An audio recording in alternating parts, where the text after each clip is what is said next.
enregistrée parce que j'ai vu qu'il y en avait une qui avait été enregistrée la semaine dernière et pas l'autre. Enfin, je vais essayer de vous remettre tout ça là rapidement sur Internet, sur YouTube également. Alors, il nous restait donc l'exercice 9 et 10 à corriger. Et là, essayer d'être un petit peu calme. On va essayer d'aller assez vite. J'espère que je n'aurai pas les soucis que j'ai eu tout à l'heure. L'exercice 9 consiste à étudier le hacheur en conduction interrompue du courant. C'est-à-dire qu'il y a des épisodes pendant lesquels le courant ne va pas passer. Alors, généralement, parce que, soit parce que la variation de courant est trop importante, le delta I et l'ondulation en courant est trop importante, ou soit parce que le couple demandé par la machine est pas très élevé, donc le courant est demandé est pas trop moyen, pas trop fort.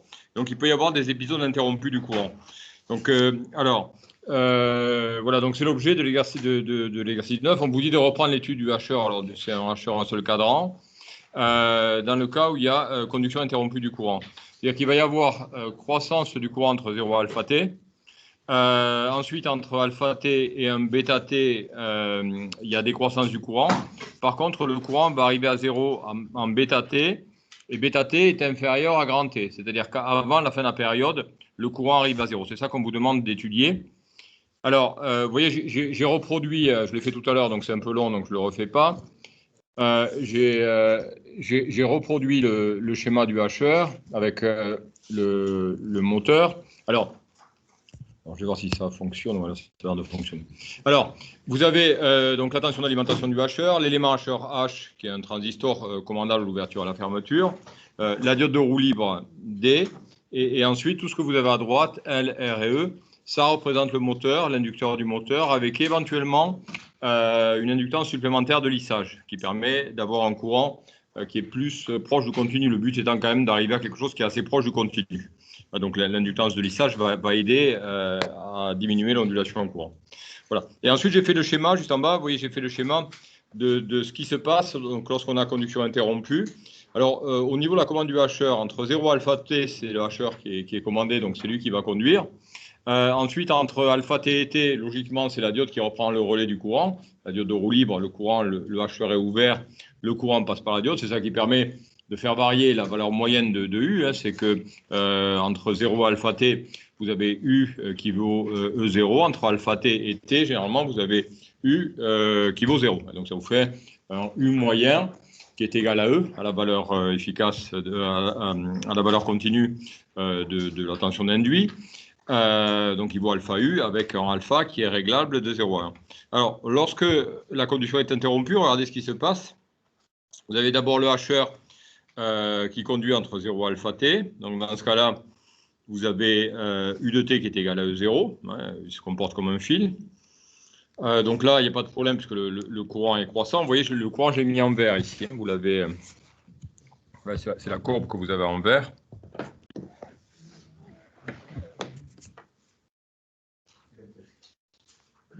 Alors.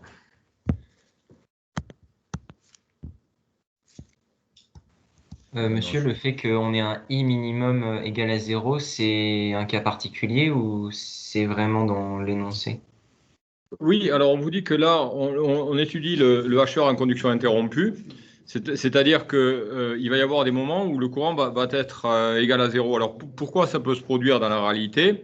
Parce que le couple demandé par la machine est faible, avec une ondulation qui est un petit peu élevée. Vous voyez des passages où le courant vaut 0. Et ensuite, effectivement, ça peut venir du fait qu'il y a trop d'ondulation également. Vous voyez, si vous avez une inductance de lissage qui n'est pas suffisante, le courant peut onduler beaucoup avec un delta I qui est fort. Et dans ce cas-là, vous pouvez aussi avoir des épisodes de conduction interrompue. C'est ça qu'on vous demande dans cet exo. En cours, je vous avais dit, on le verrait en télé. Donc, on vous demande d'étudier cette conduction interrompue du hacheur. Voilà, c'est ce qu'on va faire. Alors, voilà, donc on va se placer dans les différents intervalles et puis on va étudier le courant. Là, on va partir d'abord se placer entre 0 et alpha t. Oui. Le projecteur. Excusez-moi, il ne s'est pas allumé. J'aurais dû me le dire avant. Comment? Ah, il vient de s'éteindre? D'accord. Alors qu'il y avait l'image? Vous aviez l'image?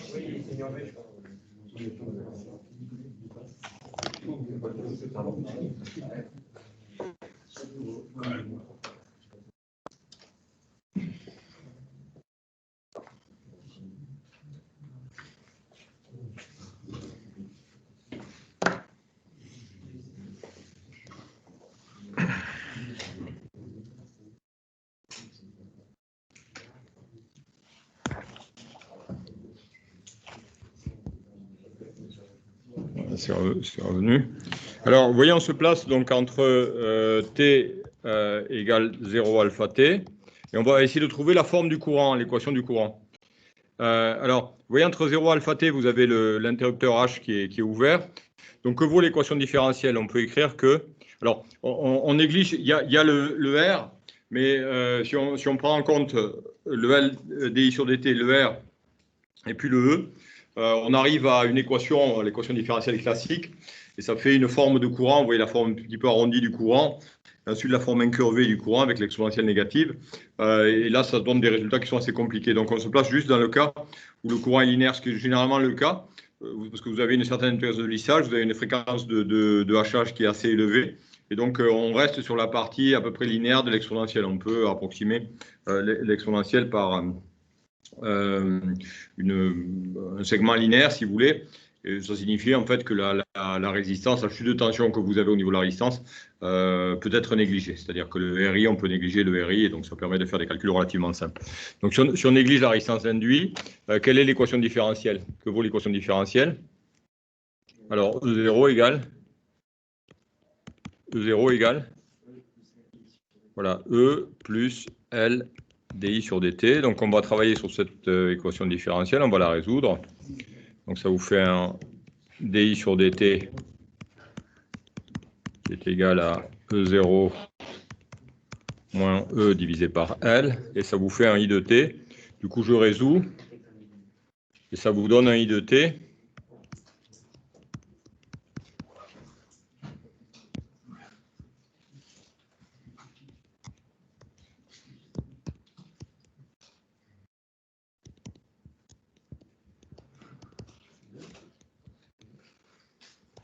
E sur L multiplié par T. Vous voyez, vous résolvez, vous partez, vous avez la condition initiale I de T qui est égal à 0, si T vaut 0.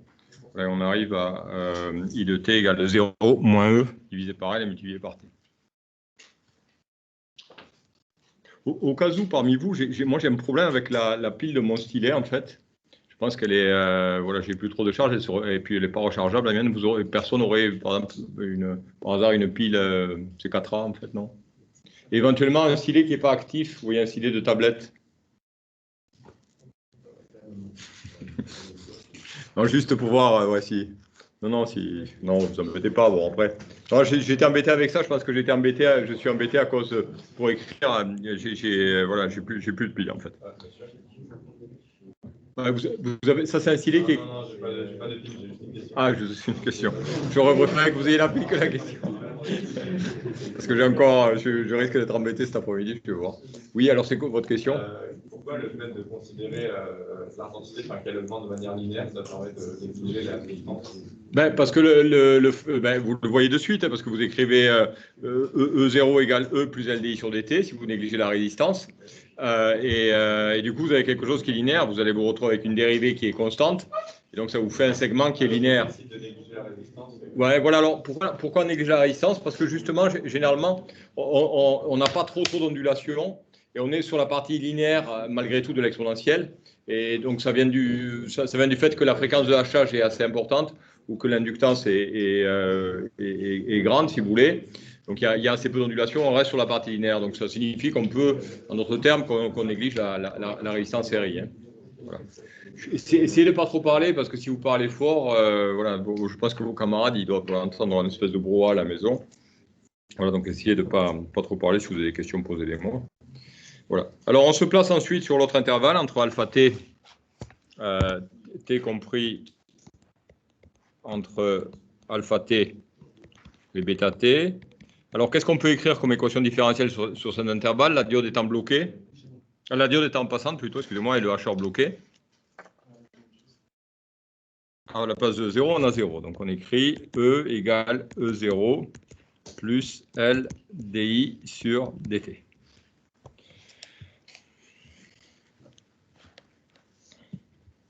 Voilà, et je vais résoudre ça. Alors, pour résoudre cette équation, vous voyez, donc là, j'ai le dI sur dt qui vaut moins E0 divisé par L.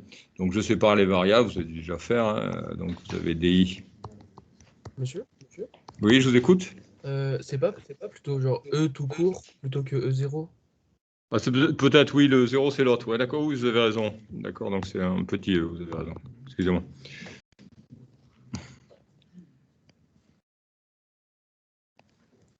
Alors, et donc, du coup, vous avez le DI, si je sépare les variables, qui vaut moins E sur L dt. Et puis, je vais intégrer. J'intègre de alpha t à un instant t. Vous voyez, j'intègre ici de alpha t à petit t. Et si j'intègre de alpha t à petit t, le courant, il varie de petit 2i max jusqu'à un courant quelconque entre t et alpha t, donc un courant i de t. Vous voyez, en intégrant, je me retrouve donc avec i de t moins i max égale moins e sur L, facteur de t moins alpha t. D'accord, et j'ai du coup i de t égale moins e sur L, t moins alpha t et plus i max. Voilà l'équation de i de t, cette fois-ci entre alpha t et t.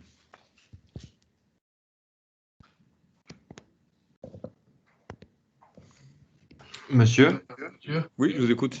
juste l'équation entre alpha t, bêta t et t, ça revient au même du coup. Entre alpha t et t, oui, et oui, si vous voulez, je prends l'instant t compris entre alpha t et bêta t en fait ici. Oui, mais du coup, enfin, c'est qu'elle soit. Parce que H soit ouvert et dépassante ou H ouvert et débloqué, ça revient au même pour l'équation. Non, parce que l'équation, en fait, elle est. Oui, là, vous avez un i de t qui est décroissant, alors qu'entre 0 alpha t, vous avez le i de t qui est croissant.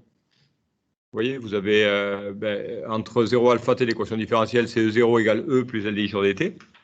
Et entre alpha t et bêta t, comme c'est la diode qui prend le relais, donc la diode a un interrupteur fermé, donc U de t vaut 0, et donc on a 0 égale E plus LDI sur dt. Ok, ok. Ouais, et donc ça vous fait quelque chose, un courant qui est décroissant. Voilà. Alors qu'est-ce qu'on peut déduire une fois qu'on a fait ça? On peut peut-être calculer le Imax. On aurait pu même le Imax le calculer. Alors j'aurais pu calculer le Imax ici à ce niveau-là.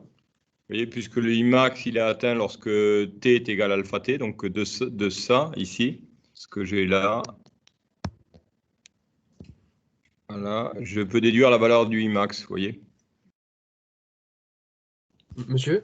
Oui, je vous écoute. Sinon, on peut directement se mettre sur, entre alpha t et bêta t, au lieu de se placer en t égale alpha t, on se place en t égale bêta t, et du coup, on n'aura pas de Imax vu que c'est égal Oui, à... mais oui, c'est égal à 0, mais ça va nous permettre, effectivement, on aura ça qui est égal à 0, ça va permettre de trouver une relation entre, comme ça, vous allez trouver une relation entre E0 et, enfin, entre alpha, bêta, je pense qu'on va trouver la relation, et puis la valeur de E, on va le voir après. Voilà. Mais là, en tout cas, avec, au bout du premier intervalle, on trouve que Imax égale, vous voyez, E0 moins E,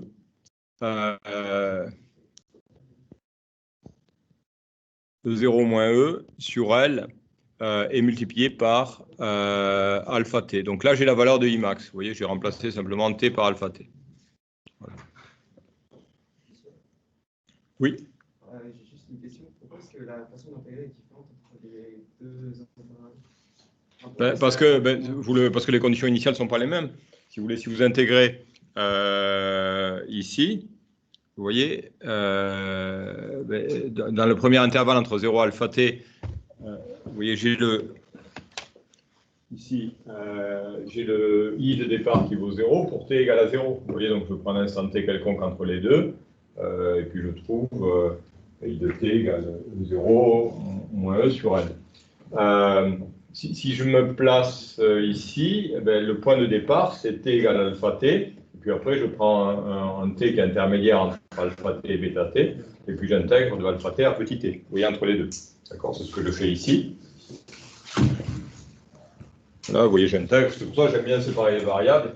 Et puis j'intègre de I max ici jusqu'à un I que vous avez là. Et puis en temps j'intègre de alpha t jusqu'à un petit t qui est compris entre alpha t et bêta t. D'accord? Par contre, évitez de vous mettre deux à côté. Enfin, c'est. Moi, je me fous un peu, mais après, si jamais quelqu'un passe ici, c'est pareil, si vous pouviez vous mettre à l'extrémité, comme ça vous laissez un siège. Et puis,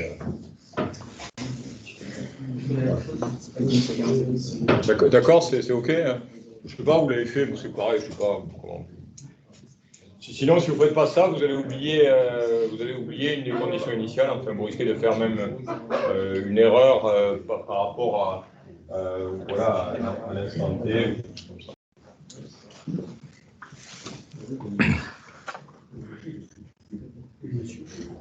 Oui. Est-ce que pour le premier intervalle, on peut intégrer entre 0 et Imax? Oui, alors non, alors on ne va pas intégrer entre 0 et Imax. Si vous voulez avoir le I de t, si vous allez jusqu'à Imax, vous savez que en Imax, vous êtes en t égale alpha t, vous n'avez pas alpha grand t. Moi, ce que je veux, c'est le I de t entre 0 et alpha t. Voilà, le Imax, vous l'avez quand vous remplacez, je l'ai ici, vous voyez, quand je remplace t par alpha t. D'accord? Voilà. Alors, et du coup, vous voyez, je peux ici. Alors, je peux remplacer ici si je le souhaite. Hop.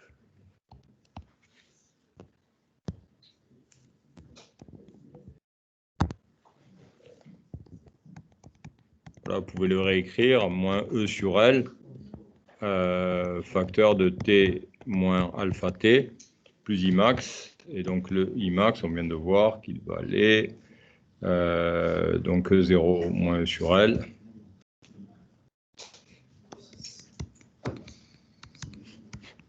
Multiplié par alpha t, et ici divisé par L. On peut aussi l'écrire comme ça. Vous voyez, on a parfaitement déterminé donc, ce que vaut I de t entre 0 et alpha t et ce qu'il vaut entre alpha t et bêta t. Et ensuite, qu'est-ce qui se passe lorsque t appartient, vous voyez, si on se place dans le dernier intervalle, t appartient à 0, à bêta t, t.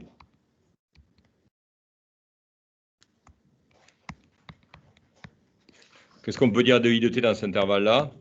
Donc, c'est l'intervalle de conduction interrompue du courant, donc I de t vaut 0. Et par contre, regardez si je regarde ce que vaut I de t. Alors, dans cet intervalle-là, qu'est-ce qui se passe pour les différents composants? Vous avez ni H ni D qui ne conduisent dans cet intervalle. Vous voyez, donc le H est équivalent à un interrupteur ouvert. D est aussi équivalent à un interrupteur ouvert parce que le courant vaut 0. Et donc, que vaut U de t? Puisque I vaut 0, U de t vaut... U de t vaut pas 0, U de t vaut E. Attention E, ici, que vous avez à droite, puisque le I vaut 0. Le LDI sur dt vaut 0. U est égal directement à E. E qui varie quasiment pas, si vous voulez, le moteur, il ne voit pas la variation tant que la rotation de la machine se fait à la même vitesse. E égale K phi oméga. Le moteur, il ne voit pas de variation de force électromotrice. Donc U est égal à E. Et c'est ce que j'ai représenté ici.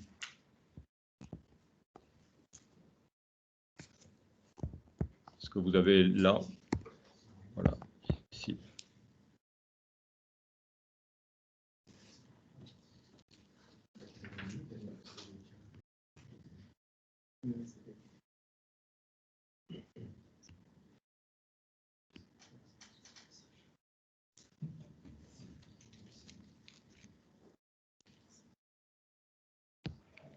Voilà, alors dans cet intervalle-là, vous voyez, donc on a I de t qui est égal à 0. On a U de t qui vaut E. Alors ici, on peut calculer, vous voyez, on peut se servir de l'équation précédente, la prendre en t égale bêta t, et trouver la relation entre bêta, alpha et E0. Vous voyez, je crois que quelqu'un me le proposait. Alors, on peut le faire ici. Alors, vous voyez, on peut prendre, vous voyez, ce qu'on peut faire, c'est calculer le I de bêta.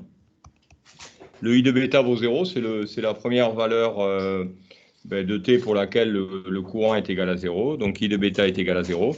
Et on peut se servir de l'équation précédente, puisqu'elle est valable, en fait, de la solution de l'équation précédente, puisqu'elle est valable entre alpha t et bêta t, et remplacer simplement t par bêta t. Donc, vous voyez, I de bêta vaut 0, égal à moins E sur L, facteur de bêta t moins alpha t, plus E0 moins E sur L, facteur de alpha t. Voilà, donc on a cette relation-là et vous allez voir que ça vous donne, alors avec le t, vous pouvez simplifier par t. Voilà, et du coup, vous retrouvez avec du moins E sur L multiplié par bêta, plus E alpha divisé par L, donc plus E0 sur L multiplié par alpha, et moins E sur L fois alpha égale 0. D'accord, du coup ça part aussi. Voilà, et on a, du coup le L aussi, on a du bêta finalement. Bêta qui vaut E0 fois alpha et divisé par E. Vous voyez, on trouve ça pour la valeur de bêta.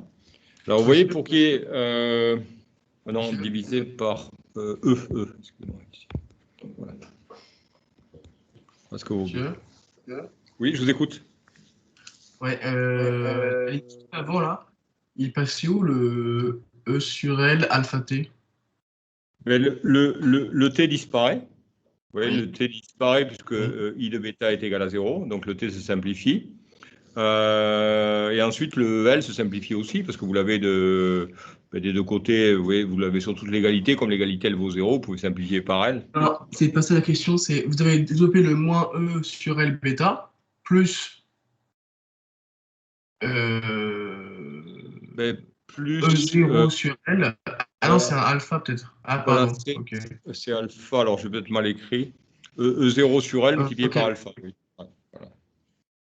Voilà.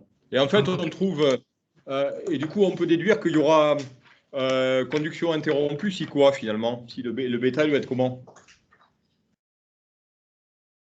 Mais le bêta doit être plus petit que 1. Vous voyez, il doit être compris entre alpha t et t.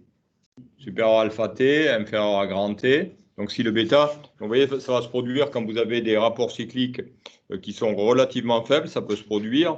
Et si vous avez vous voyez, un E0 finalement qui est relativement proche de E. Vous voyez, dans le cas où vous avez, vous voyez, si vous avez le 0 sur E qui est pas trop... Alors, a priori, il va être supérieur à 1, puisque la tension d'alimentation du HR, c'est E0. Voilà, donc ça va un petit peu dépendre de 0 par rapport E0 alpha par rapport à E. Monsieur? Oui, je vous écoute. Je comprends pas pourquoi U de t égale E, alors que quand on est entre alpha t et bêta t, U de t égale 0 Parce que fois. justement, parce que le courant, dans ce cas-là, entre bêta t et t, le courant est égal à 0. Donc si le courant vaut 0, vous voyez, vous avez aucun des éléments, ni H ni D, qui ne va conduire. Donc vous allez avoir H qui est équivalent à un interrupteur ouvert, D qui est aussi équivalent à un interrupteur ouvert, le I qui vaut 0, et donc vous voyez que le U, comme le LDI sur DT est égal à 0, le U vaut grand E. Ah oui, parce qu'on peut pas faire de loi d'émail en fait. Ah si. Oui, voilà, vous regardez si vous voulez la branche de droite, hein, vous remplacez la diode et le HR par un interrupteur ouvert, et donc forcément, le U ne peut valoir que E. D'accord? D'accord, ok. Ok, merci. Mais monsieur, Oui, je vous écoute. du coup, il est aussi égal à E0, du coup, non? Mais non, pas E0, non. E0, non. E0, c'est la tension d'alimentation du HR. Et vous voyez que le moteur est plus solidaire du HR. Pourquoi? Parce que, et on va revenir. Voilà. Parce que le HR est ouvert. Vous voyez, entre bêta et T, il faut remplacer l'élément HR H par un interrupteur ouvert. Et puis, la diode D également par un interrupteur ouvert. Donc, vous l'effacez. Voilà. Donc, il est plus le moteur est plus solidaire de la tension E0. Il est déconnecté de E0. Ouais, donc on efface en gros toute la partie de gauche, quoi. Comment? Voilà, On vous efface avez toute la effectivement, il faut partie de gauche, considérer que la partie de gauche, vous ne la considérez plus, ni la diode. Et ensuite, vous avez U de T, vous considérez la branche de droite, et vous voyez que le LDI sur DT vaut 0, et le vaut du coup U de T vaut. Oui. Par contre, il ne faut pas que vous fassiez du brouhaha comme ça, parce que j'entends à peine il ne faut pas que vous parliez du tout, parce que j'entends à peine vos camarades qui parlent, parce qu'il n'y a pas de sortie dans la salle. Voilà, et pour eux, c'est pas rien si vous parlez, à mon avis. Monsieur? C'est fait exprès que vous n'avez pas pris en compte IM, enfin, I petit m, le I minimal. Alors, et non, alors le I minimal, il vaut forcément 0, parce que justement, on est en conduction interrompue du courant. Donc, vous voyez, comme le courant s'interrompt, ici, le courant s'interrompt en bêta, alors c'est un bêta grand T d'ailleurs, c'est pas un bêta petit t, ici. Comme le courant s'interrompt en bêta grand T, quand il va reprendre, au bout d'une période, il reprend forcément à 0. Vous voyez, ici, il s'interrompt, il reprend forcément à 0, il va jusqu'à un max, mais chaque fois, ça repart de 0, parce que là, il vaut 0. D'accord? Alors qu'en conduction, si vous avez un cycle de conduction normal, ce que va faire le courant, c'est plutôt ça. C'est-à-dire qu'il va partir d'une valeur min, il va aller jusqu'à une valeur max, et ensuite, il va faire ça, puis ça, etc. Donc là, effectivement, dans ce cas-là, si vous avez conduction ininterrompue, vous allez avoir le I min, et puis ensuite, le I max. D'accord?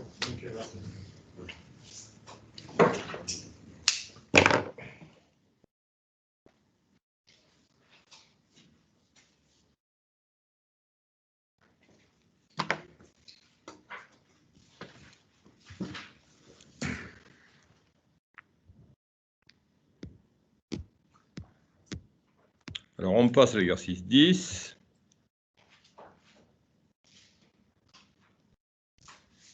Alors, pour l'exercice 10, je vais faire un peu de ménage. Est-ce que vous avez noté? Dites-moi, est-ce que c'est bon, c'est noté? Ouais.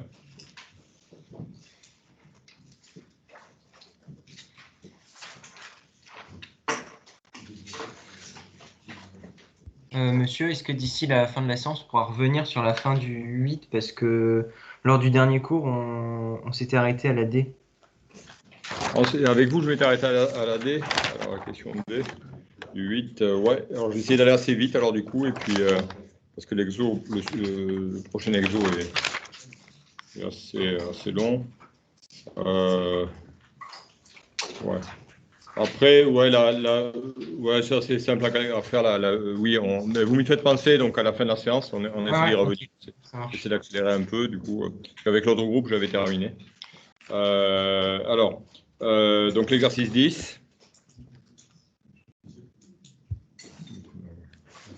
Je vous écoute.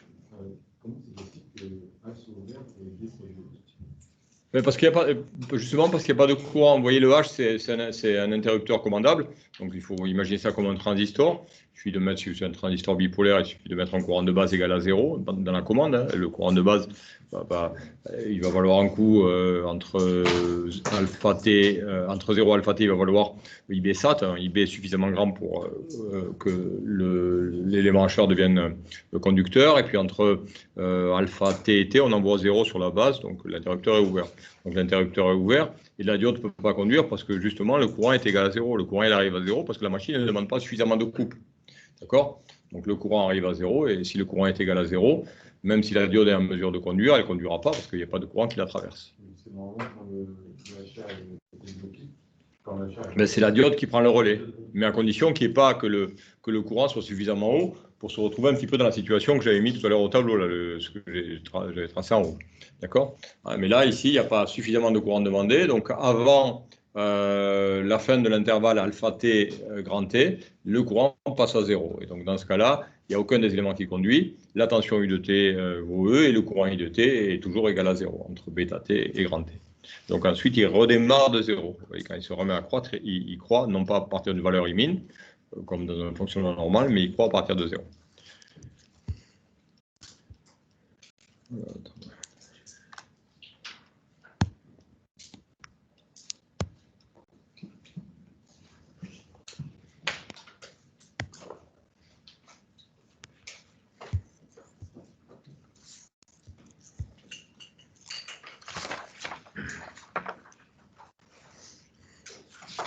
Monsieur? Oui, je vous écoute. Je sais pas si on l'a dit, mais je crois qu'on n'avait pas fini l'Exo 8. Oui, c'est un camarade à vous qui me l'a signalé. Il manquait 2 questions. C'est très simple à faire. Vous me faites penser à la fin de la séance et je termine ça. Parce que Ah, d'accord. j'avais fait ça avec l'autre groupe, j'avais terminé. C'est pour ça que. Voilà.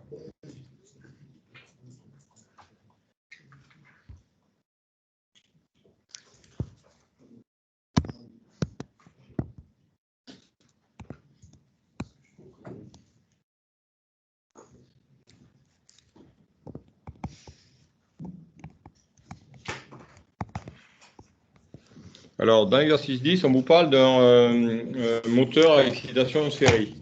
Alors, l'excitation en série, ça signifie que l'induit et l'inducteur sont reliés ensemble en série et alimentés par la même tension. Donc, ça vous donne comme schéma équivalent. Vous voyez, vous avez donc l'induit.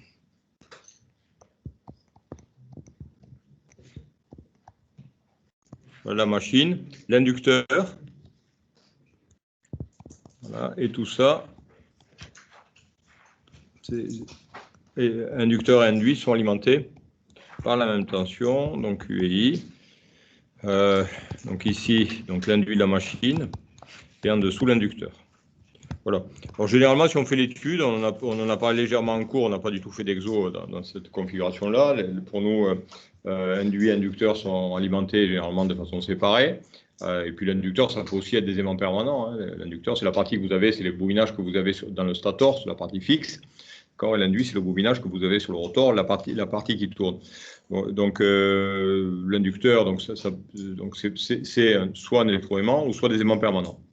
Voilà, dans le cas où on a des électroaimants, on peut aussi alimenter l'induit et l'inducteur en série par la même tension et par le même courant. Donc du coup, vous avez le courant de l'inducteur, le courant d'excitation, qui est égal au courant dans l'induit. Alors sur les propriétés, c'était très utilisé en traction autrefois, lorsque dans les machines, dans les motrices, vous aviez des moteurs à courant continu et pas des machines asynchrones comme vous avez actuellement. Alors, si je passe au schéma équivalent, du coup,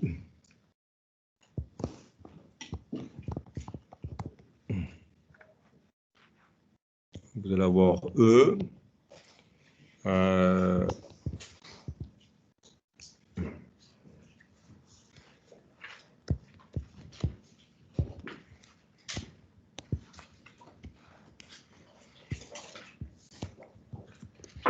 Donc ça, c'est le schéma équivalent en régime permanent. Vous voyez, sans tenir compte des effets inductifs. Donc la FM induite. Donc alors RA ici, c'est la résistance de l'induit. 0,06 ohm. Et la résistance de l'inducteur, c'est un bobinage, c'est un électroaimant. Donc en régime permanent, il a une résistance RS qui est égale à 0,03 ohm. Voilà.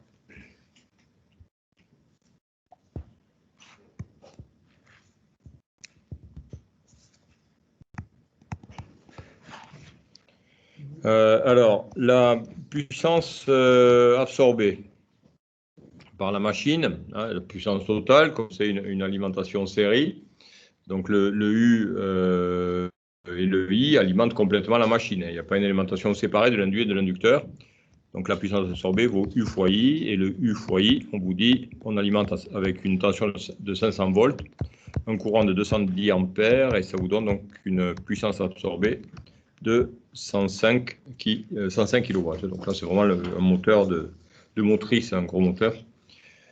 Alors de ça, on peut déduire la force électromotrice E, donc de l'induit. Donc E égale U moins RA plus RS multiplié par I. Donc je fais l'application numérique, je fais ça directement. Donc U vaut 500. Les deux résistances, elles valent donc respectivement 0,03, 0,06. Plus on est sur des moteurs qui sont gros, plus il y a du fil qui est important et plus les résistances sont faibles. C'est ça qui explique qu'on a des résistances, vous voyez, de quelques milliohms qui sont extrêmement faibles. Fois 210. Et ça nous donne 481 volts si on fait l'application numérique. Alors, on veut la vitesse de rotation et on a fait un relevé. Vous voyez, on vous dit dans le tableau, on a relevé un tableau de valeurs qui résulte d'un essai à vide fait en faisant fonctionner la MCC en génératrice et en excitation séparée. Donc, c'est-à-dire que là, on alimente l'inducteur et l'induit séparément. En tout cas, l'induit, on ne l'alimente même pas. On alimente juste l'inducteur pour créer le flux. Vous voyez, donc le IS, c'est le courant d'inducteur, le courant d'excitation. Et ensuite, on fait tourner l'axe de la machine à 1000 tours par minute et on relève la tension. Donc, elle fonctionne en génératrice. On relève la tension, il n'y a pas de courant d'induit, il y a juste une tension. Et on sait que la tension est proportionnelle, elle vaut K phi multiplié par oméga. Donc, si on arrive à retrouver le même phi que le phi qu'on va avoir pour le fonctionnement du moteur série, on peut ainsi déduire la valeur de la vitesse de rotation. Alors, je vous rappelle que notre formule, E égale K phi oméga. Et phi est une fonction de quoi? Le flux. Il est fonction de quoi, le flux? Du courant d'alimentation de l'inducteur, donc du IS. D'accord? Donc, le courant qui circule dans l'inducteur. Donc, F de IS. Vous voyez, si j'ai le même IS, j'aurai le même flux, donc je vais pouvoir comparer. Alors, vous voyez, nous, ce qu'on a, on a E égale à K phi oméga égale à 481. Voilà, ce qu'on cherche, c'est la vitesse de rotation N. N, on ne connaît pas. Voilà, et on a un phi de IS, un phi qui dépend de IS avec IS égale 210 ampères. D'accord? Alors, je vais dans le tableau de valeurs avec l'essai à vide. Je vais dans le tableau. Alors, et dans le tableau, je relève que pour j'ai IS égale 210 ampères, je me place à IS égale 210 ampères, de manière à avoir le même flux, avoir un phi de IS qui soit le même que celui qu'on avait précédemment. Alors, dans le tableau, si je me place à 210 ampères, j'ai un E, alors on va mettre E0 qui vaut 524 volts, donc il va valoir à nouveau K phi oméga 0. Le K phi, donc, c'est le même que celui de la machine lorsqu'elle fonctionne en moteur série, puisque le IS vaut 210 ampères. Et le oméga 0 est tel que, oméga 0, c'est les radians par seconde, mais vous avez un N0 ici qui vaut 1000 tours par minute. D'accord? Vous voyez que là, j'ai juste à faire une règle de 3, puisque les K phi, c'est les mêmes. Vous voyez, ça, celui pour le fonctionnement en série, celui-ci, et celui-ci, ils sont identiques. Vous voyez, ces deux flux sont identiques, puisque je me suis placé avec un courant d'inducteur de 210 ampères. Donc, je fais une règle de 3. J'écris que, du coup, E divisé par E0. Vous voyez, si je fais ma règle de 3, ben, le K phi se simplifie, puisqu'il est le même partout. Et donc, on a E sur E0 qui est égal à N divisé par N0. Et on déduit comme ça. La valeur qui nous intéresse, c'est le N. Donc, E sur E0 multiplié par N0. Alors, E vaut 481, E0 524 et N0 vaut 1000. Voilà, et vous avez donc la valeur, on fait l'application numérique. Voilà, et on trouve 918 tours par minute.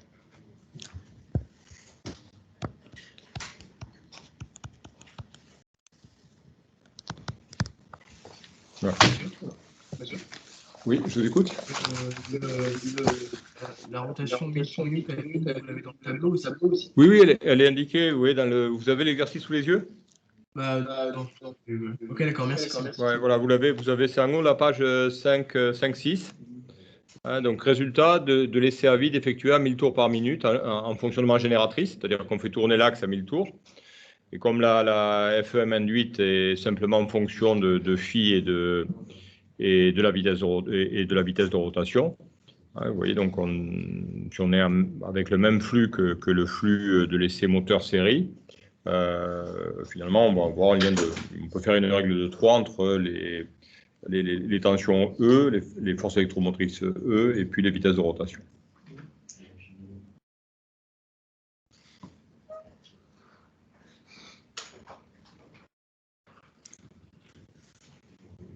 Je vous laisse noter.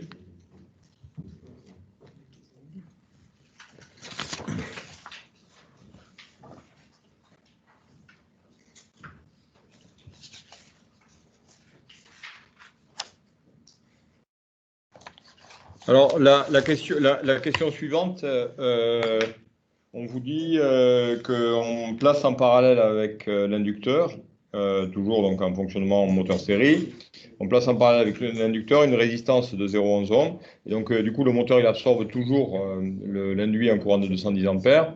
Et ça va permettre, en fait, que l'inducteur absorbe moins. Vous voyez, donc le courant d'inducteur va être moindre. Et normalement, ça va avoir pour effet d'augmenter, je pense, la vitesse de rotation. Il me semble. Oui, puisque ça va diminuer. Oui, ça va augmenter la vitesse de rotation, vous allez voir. Voilà, alors je vous montre un petit peu le schéma qu'on va faire. Monsieur, alors, oui, je vous écoute. Juste en revenant sur la question 1, on parle de puissance utile. Et la puissance utile, vous avez dit que c'était la puissance ELEC, parce que c'est en générateur, mais Oui, la puissance utile, alors oui, alors il suffit de faire, pour avoir la puissance utile, le PU. Comme on vous dit qu'on néglige ici, toutes les pertes autres que les pertes par effet Joule seront négligées. On a directement PU qui est égal à PEM, en fait, si vous voulez le calculer. Alors, je ne l'avais pas calculé. On a PU égal à PEM. Oui, le PU, c'est le PEM, hein, c'est pas Voilà. le P1. Hein, voilà, le PA, le PA, il faut soustraire en fait les pertes Joule. Ouais, okay. Vous faites PEM fois I, je ne l'avais pas calculé. Et vous avez, puisque PC, ici on vous dit que PC, les pertes constantes sont égales à 0. Toutes les pertes autres que celles par effet Joule sont négligées. Ouais. Donc vous faites fois I, E vaut du coup 481, vous faites 481 multiplié par 210. Voilà, et vous allez trouver la puissance utile. Merci. C'est pareil, le couple utile, du coup, le CU, il va être égal à CEM puisque CP est égal à 0.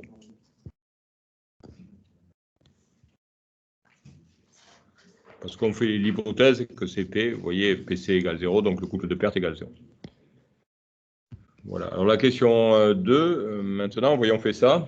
On a le moteur avec donc la résistance RA, qui est la résistance induit, l'inducteur de résistance RS. Voilà. Et en parallèle avec l'inducteur, on place une résistance R.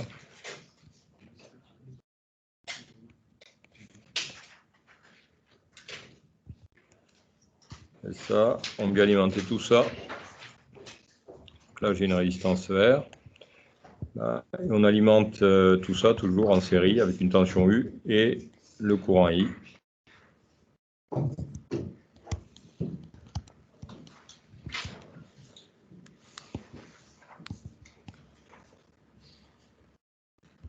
Et du coup, là, j'ai l'IS ici, qui va être différent du US qu'on avait tout à l'heure, en fait. Voilà, on a alors le RA qui vaut toujours 0,06 ohms. R égale 0,11. Et ensuite, le RS égale 0,03. Voilà, ohm aussi. Hop.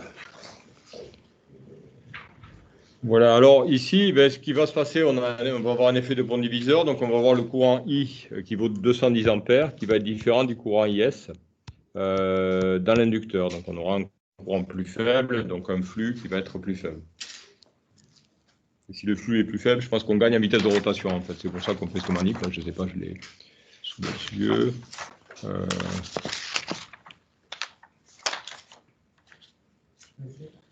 Oui, on va gagner un petit peu en vitesse de rotation. Oui, je vous écoute. Le CEM, on le trouve en divisant le PEM par la vitesse de rotation. en radian, ben, la vitesse qu'on a calculée en radians par seconde, si vous voulez. Le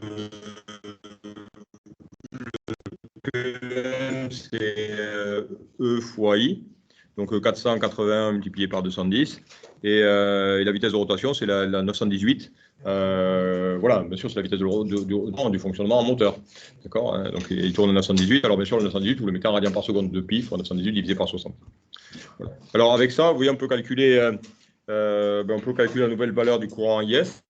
Alors, que vaut IS du coup? Avec quelle relation, comment on fait pour calculer IS quand vous avez deux résistances en parallèle? Vous voyez, vous avez une résistance de 0,03 en parallèle avec 0,11 soumise au courant de 210 ampères. Donc, comment est-ce que je calcule IS en faisant? Non, on fait un PDC, un pont diviseur de courant. Vous n'aviez pas vu ça? PDC, ici. Donc, le PDC, ils vous disent la relation simplement IS égale R sur R plus RS et multiplié par grand I, puisque c'est le courant grand I, vous voyez, qui arrive dans le groupement en parallèle. Donc, si je fais les calculs, ça me fait du 0,11.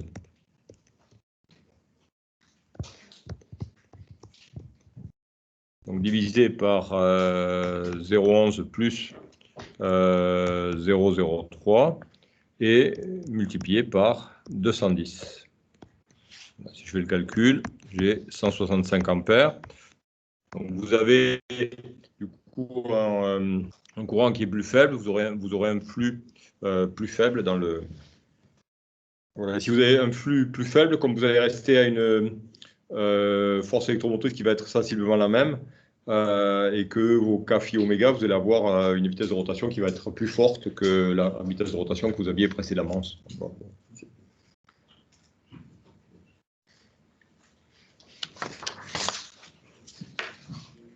Monsieur, Oui, je vous écoute. on n'a pas calculé le couple électromagnétique à la question 1.1. Oui, oui, on vous demandait aussi. Mais vous, alors, j'ai pas fait les applications numériques, mais je le disais à votre camarade.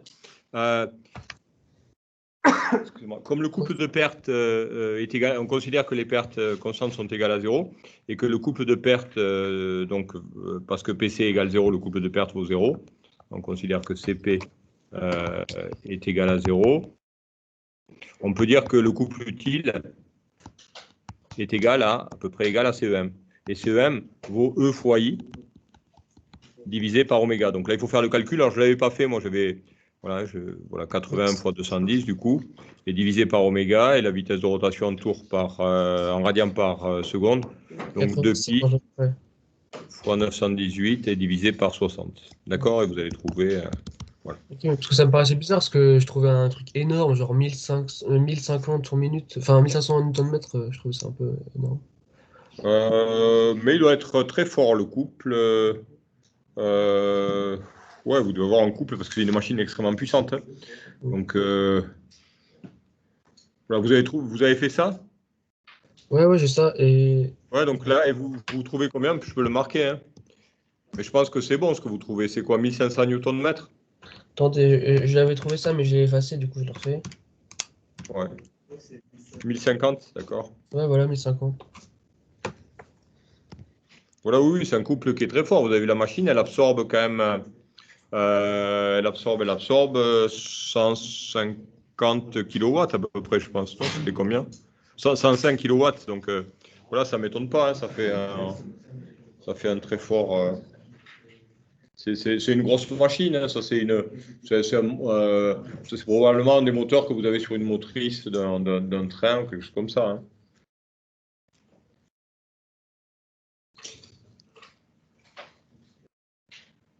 C'est quoi un couple de moteurs thermiques de voiture? C'est quoi une centaine de newton-mètres, je ne sais pas. Ouais, c'est à peu près ça. Hein,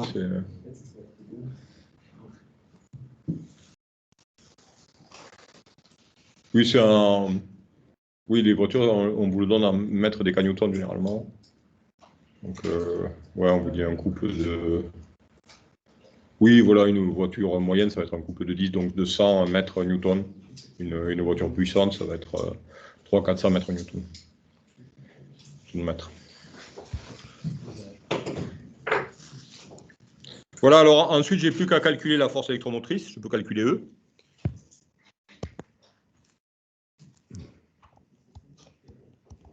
Alors, pour calculer E, j'écris que U égale E, alors plus, vous avez donc le RA, et vous avez un REC ensuite, multiplié par grand I. Le REC, vous l'avez là.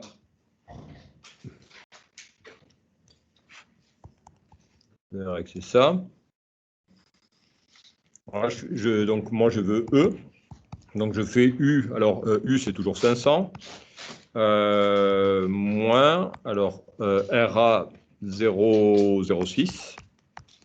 Et le REC, je fais R1, R2 sur 1 plus R2, donc 0,03 fois 0,11 divisé par 0,03 plus 0,11 et multiplié par I, et I vaut toujours 210 ampères. Donc là, j'ai la nouvelle valeur de E. Voilà la nouvelle valeur de E. Qui doit être probablement un petit peu inférieure à la précédente. Là, on avait 480 tout à l'heure. Et là, on se retrouve un petit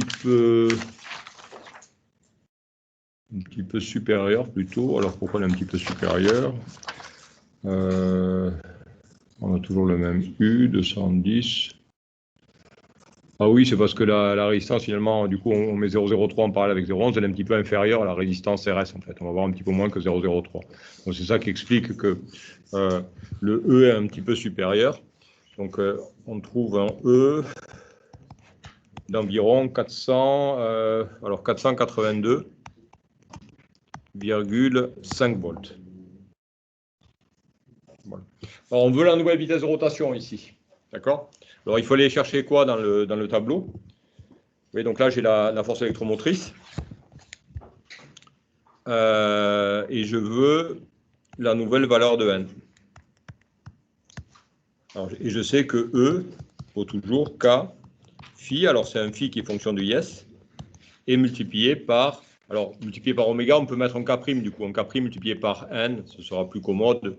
Plutôt que d'écrire K oméga, si on divise voilà, par 2 pi et qu'on multiplie par 60, on retombe sur nos potes. Alors, je vais chercher quoi dans le tableau? Ici, j'ai le IS. Vous voyez, vous avez un IS qui vaut 165 ampères. Alors, je prends le tableau. Et dans le tableau, je prends quoi dans le tableau? Quel couple de valeurs? Le tableau, vous avez à la page 5. 484, donc pour un IS, donc 265 ampères, on a le même flux, et on a une vitesse de rotation de 1000. Donc dans le tableau, j'ai un E0 égale à K' phi IS, multiplié par N0, avec un IS qui est toujours égal à 165 ampères, et un N0 égal à 1000 tours par minute. Voilà, je fais le rapport.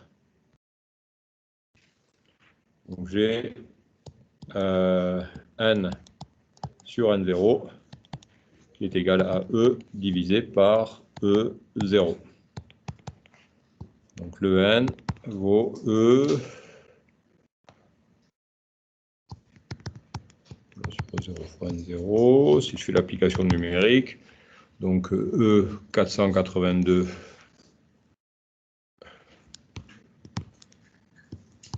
482,5 divisé par E0.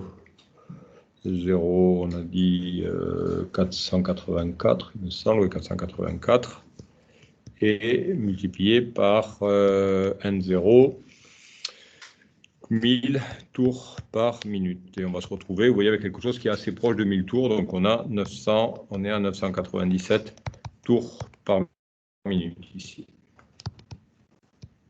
Au lieu des... et comme on avait tout à l'heure, on avait 918. Vous voyez qu'on gagne un petit peu en vitesse parce qu'en fait, on réduit le flux. Si on réduit le flux comme E vaut K phi oméga, ben forcément, si on est à peu près à la même valeur de E, là on a même une valeur qui est légèrement supérieure de E, on a la vitesse de rotation qui est nettement supérieure.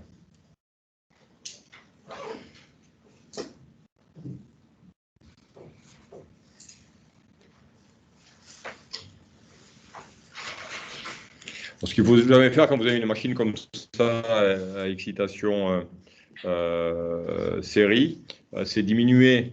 Vous voyez qu'il ne faut jamais diminuer trop le courant d'excitation. Si on diminue tout le courant d'excitation, qu'est-ce qui va se passer?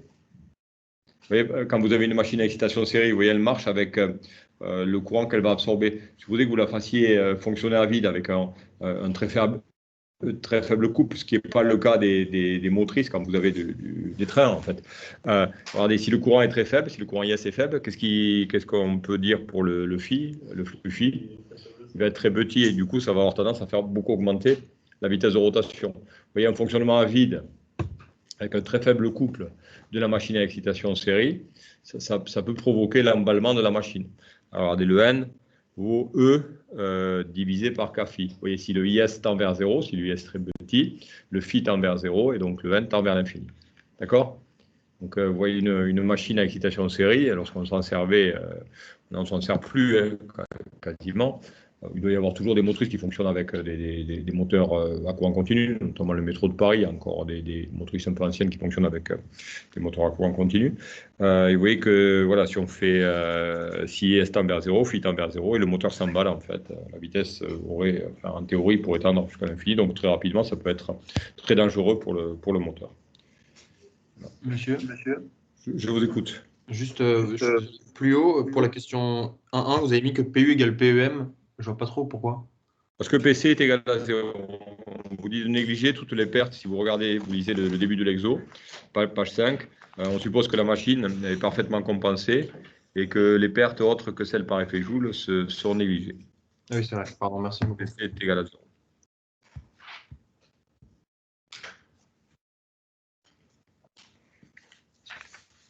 Voilà, alors après on passe la partie 2, donc c'est le hacheur, bon, c'est l'étude du hacheur qui alimente, qui commande la machine. Alors, donc le moteur est en série avec une inductance de lissage, c'est-à-dire qu'on rajoute un bobinage supplémentaire pour lisser le courant. Il est alimenté par un hacheur en seul cadran, donc les hacheurs qu'on a étudiés, avec une tension d'alimentation de 500 volts. Les interrupteurs H et la diode D sont supposés parfaits. Alors, on néglige dans cette partie-là la résistance de l'induit et celle de l'inducteur. Donc, on prend juste la force électromotrice. Le bobinage de l'induit est confondu avec, en tout cas, il est dans la bobine grand L. Et on vous demande dans cette question, on commande le hacheur comme on le commande classiquement. Entre 0 et alpha T, le hacheur est fermé, il conduit, la diode est ouverte, et entre alpha T et T, le hacheur est ouvert, et c'est la diode qui prend le relais, la diode de Roulik qui prend le relais. On vous dit que le I circule de façon permanente, c'est-à-dire que là, il n'y a pas de conduction interrompue du courant, le I fonctionne toujours entre deux valeurs positives, I min et puis I max. On vous demande de tracer la courbe représentant les variations de U de T en fonction du temps, tracer ensuite le courant dans l'interrupteur H, donc le courant dans le hacheur, dans l'élément hacheur, et le courant dans l'élément, dans la diode, et puis le courant qui circule dans le moteur, le courant I de T qui est la somme des deux. Donc on va faire les tracés, puis après on intégrera les équations différentielles. Alors, vous pouvez les faire en même temps que moi, les tracés, essayer de commencer à les chercher. Donc, si on veut revenir sur l'exercice 8, je vais faire assez vite. Je vais...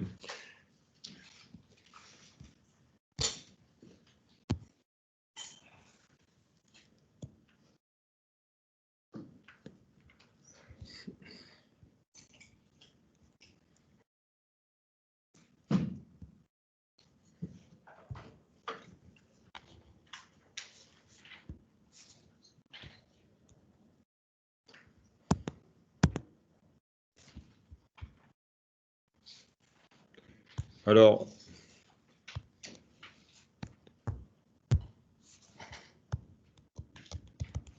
donc U de T, fonction de T. Alors, la tension U de T, elle vaut, alors le hacheur, donc la tension d'alimentation CV, elle vaut grand V entre 0 et alpha T. Ça vous donne ça.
Voilà, alors on a ici, vous voyez, la tension V d'alimentation, et ici 0, là j'ai alpha T, grand T.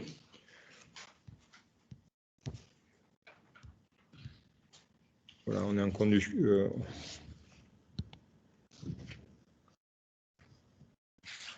Voilà, on est en conduction ininterrompue, donc là on retrouve ensuite T plus alpha T, etc. Alors au niveau du courant, le courant I, donc il varie entre une valeur max et une valeur min. Alors je vais exagérer un petit peu le...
Voilà, donc ça c'est l'allure du courant lorsqu'on néglige la résistance R, hein, puisqu'on a des équations de la forme E plus LDI sur dt égale à une constante, ou E plus LDI sur dt égale à 0. Donc on a des segments linéaires pour le courant. Ah, donc attendez, je vous enlève ça, et ça donne...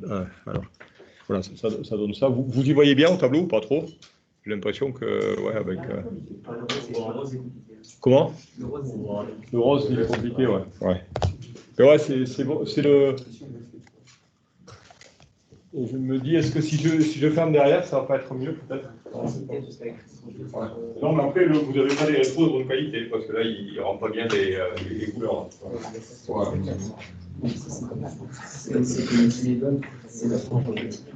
Il y a des écoles où ils travaillent avec, ça c'est pas mal, où ils travaillent avec une solution Teams où il y a les télés avec, et ils ont des très grandes télés, et les télés elles rendent super bien les noirs, quoi, par rapport à ça. Là c'est mieux, non? Ouais, en fait il y a celle-là qui ne veut pas descendre, mais c'est surtout ça.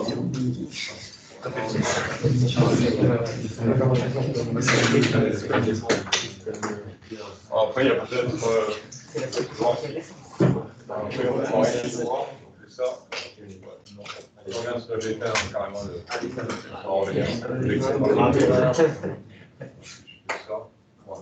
bon, mais là, ça, on voyait bien. On voit bien. Parce que là, c'est ma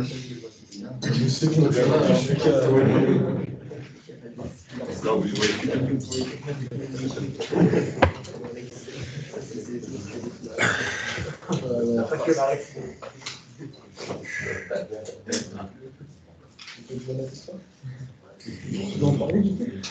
Alors, quelle est l'allure ensuite de IH et de ID, puisque vous avez IH plus ID qui est égal à I de T.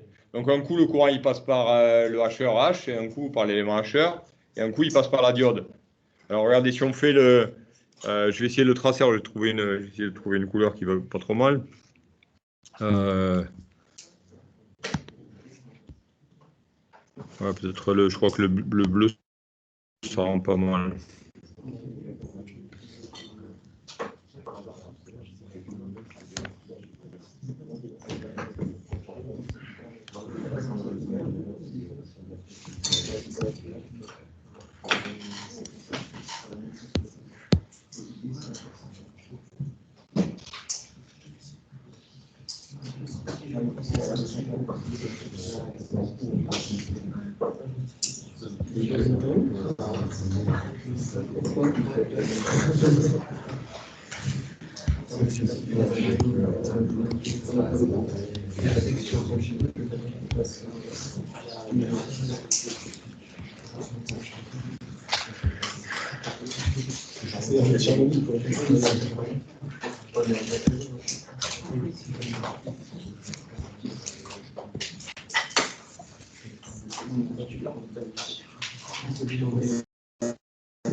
Voilà, donc en bleu, vous avez IH.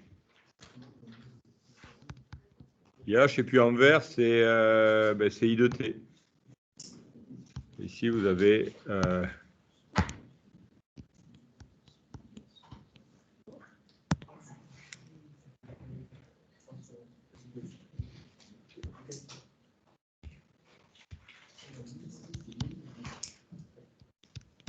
I de T, donc ça, c'est en vert.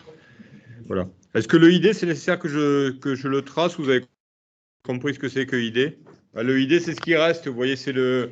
Il suffit que vous fassiez, ça va être surchargé, il suffit que vous fassiez I de T moins IH et vous avez ID. ID, vous allez l'avoir. Donc là, vous voyez le I de T en vert, ici, vous le voyez bien. Le IH en bleu, c'est-à-dire que pendant que le hacheur est fermé, le courant passe. Ensuite, il ne passe plus dans le hacheur, etc.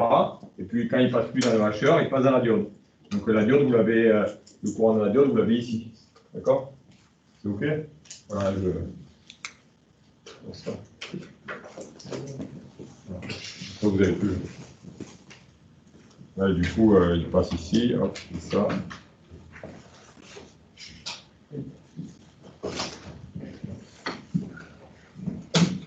Ouais, le courant, pour ceux qui sont à distance, effectivement, pour avoir le ID, pour ne pas surcharger, sinon vous n'allez plus rien voir. Il suffit que vous fassiez I de T. ID égale I de T moins IH.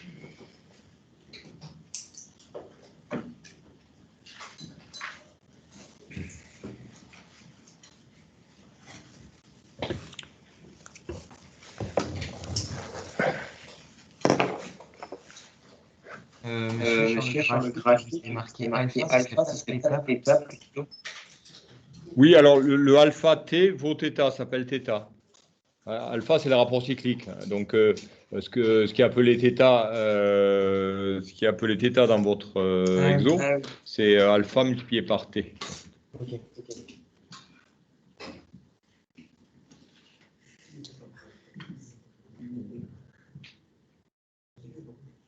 Oui. Donc, ce profil-là de l'identité, c'est uniquement dû en gros à l'inductance. Oui, en fait, l'inductance est suffisamment grande pour limiter l'ondulation en courant. Donc, si l'ondulation en courant est limitée, vous voyez, ce que vous auriez comme... Ce que je veux dire, c'est par exemple, si dans un circuit, il n'y avait pas d'inductance, mais juste une résistance, l'intensité serait la tension. Ouais, alors ça, ici, si vous aviez dans un circuit, mais le HR, il alimente, il y a toujours une bobine en fait. C'est ça qui fait qu'elle est croissante, mais ça vous ferait quelque chose de continu, du coup, par morceau, ce qui n'est pas possible, parce qu'après, il faut obligatoirement la bobine, parce que la bobine, c'est celle qui va d'une part lisser le courant, qui va voilà, faire en sorte que le courant puisse varier pour assurer la continuité du courant. Vous voyez, il ne peut pas y avoir des sauts de courant. Si vous avez une charge qui est de nature source de courant, si vous voulez, ça peut pas, ça pourrait pas fonctionner. Alors après, bien sûr, si vous mettez une résistance derrière, mais ça n'aurait pas d'intérêt de faire varier la tension, par exemple, au bord d'une résistance. Ça a seul intérêt en HR que pour alimenter un moteur à courant continu, en fait. C'est ça. Là, ce que je voulais si jamais on tenait compte de la résistance, vous retrouveriez cette forme-là, pour le courant qui est du fait que vous avez le E plus RI plus LDI sur dt égale une constante.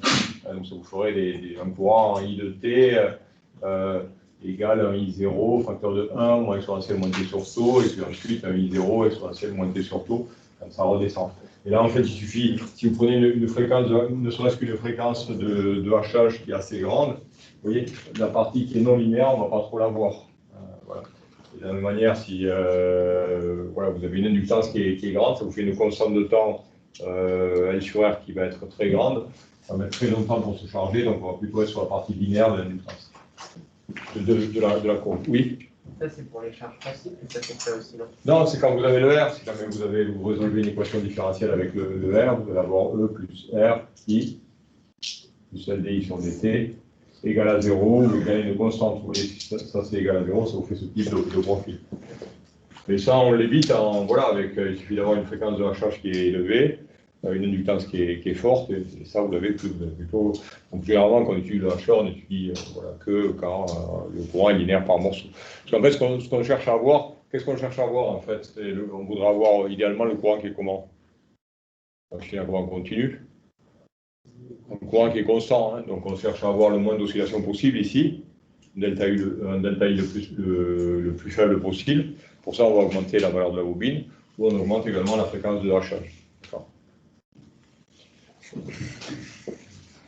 Voilà, on tolère à peu près 5% d'ondulation par rapport à la valeur de courant qui est absorbée par la machine.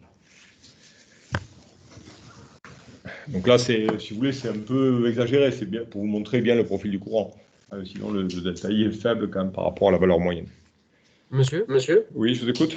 Mais comme par exemple, dans l'exemple 9, on avait un moment où le courant arrivait à 0. Ouais.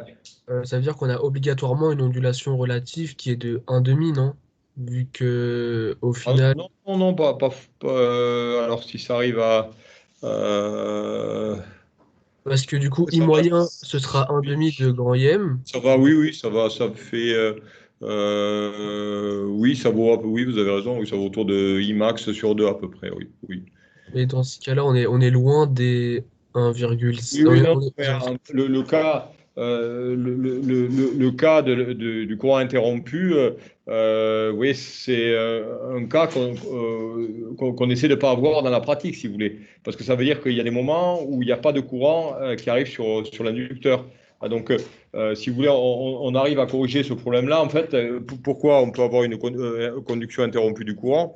Parce que la machine n'absorbe pas suffisamment de courant. Vous voyez, il y a un courant. Voilà. Alors, on peut résoudre le problème en mettant une forte inductance de lissage ou en augmentant la fréquence de hachage. Vous voyez que si vous reprenez l'exemple tout à l'heure, si la fréquence est plus grande, la période va être plus petite et le courant n'ira pas jusqu'à la valeur 0. Donc on peut se départir du problème précédent. Hein, vous voyez, donc voilà, on essaie dans la pratique de ne pas avoir de conduction interrompue. C'est pas bon pour la machine. Hein. Une machine à courant continu, elle a besoin de fonctionner en continu.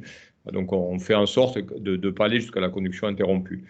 Mais voilà, c'est dans le cas où ça se produit, donc on a les résultats de l'exercice 9, mais effectivement, on essaie de ne pas aller jusqu'à cette extrémité-là. En fait. Ok, merci. Voilà, alors, ensuite les équations différentielles. Donc là, c'est un peu ce qu'on a fait tout à l'heure, mais là, c'est un peu plus simple.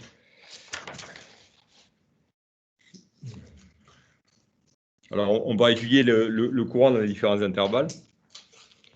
Alors, lorsque t est compris entre 0 et alpha t,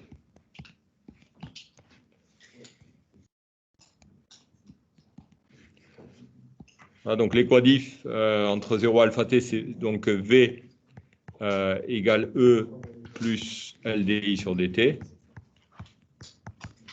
Donc je vais intégrer cette équation. Alors bien sûr, le U que vaut le U, bon ça c'est évident. Le U moyen est égal à quoi? À la courbe en rose là ou en rouge. U moyen vaut alpha fois V, on est d'accord. Voilà. Alors pour le courant, on a V qui est égal à E plus LDI sur dt. Donc DI sur dt. DI sur dt égale V moins E, divisé par L. Voilà, j'intègre, et ça me donne I de t égale V moins E sur L plus une constante, et la constante vaut le I min, hein, donc plus I minimum.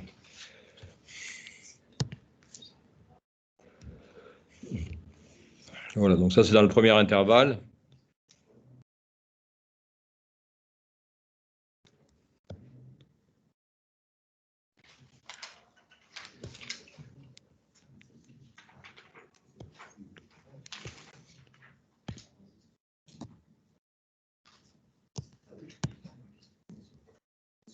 Oui.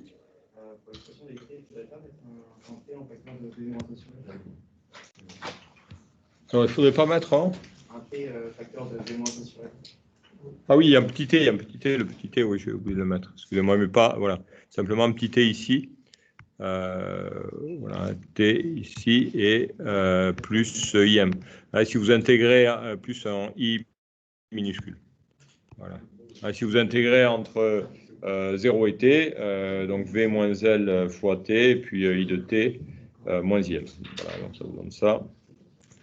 Bon, je voulais l'entourer.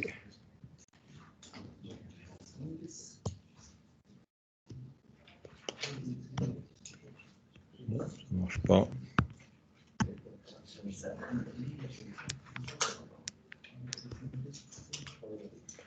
Voilà. Alors, dans l'autre intervalle, maintenant, entre alpha t et t,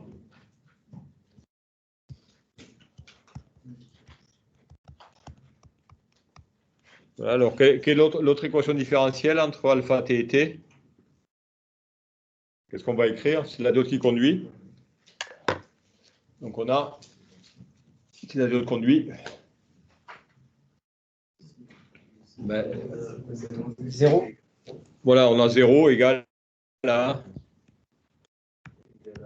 E, voilà, dIT sur dt. Et puis après, il suffit d'intégrer, comme on a fait précédemment, c'est-à-dire que je peux séparer les variables. Vous voyez, écrire d'abord dI sur dt est égal à... donc dI sur dt égale à moins E sur L. Et puis après, j'ai juste à intégrer. Alors, vous voyez, si j'intègre... donc j'intègre de alpha t jusqu'à un t compris entre les deux. Donc j'ai I de t moins I max. Ensuite égal à moins E sur L facteur de t moins alpha t. Hein, d'accord? J'intègre, je fais ce que j'ai fait tout à l'heure, c'est-à-dire que j'intègre le DI, hein, si vous voulez, bon, si vous voulez que je détaille un petit peu, j'ai mon DI égal à moins E sur L dt, et j'intègre ici de alpha t à petit t, et ici, du coup, de I max à petit.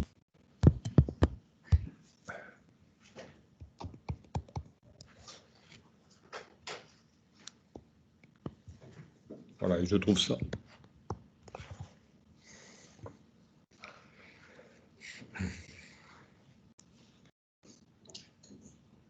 Et du coup, le Imax, je peux le passer ici, hein, si vous voulez.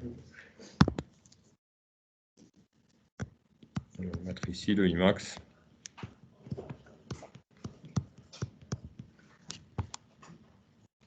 Voilà.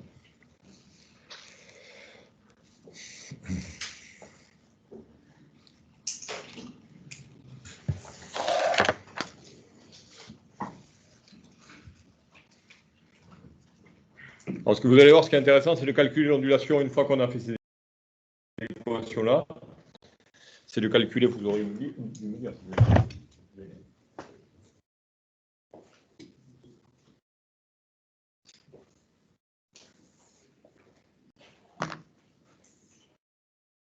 Voilà, alors dites-moi comment calculer l'ondulation, comment calculer le delta I, comment déduire le delta I.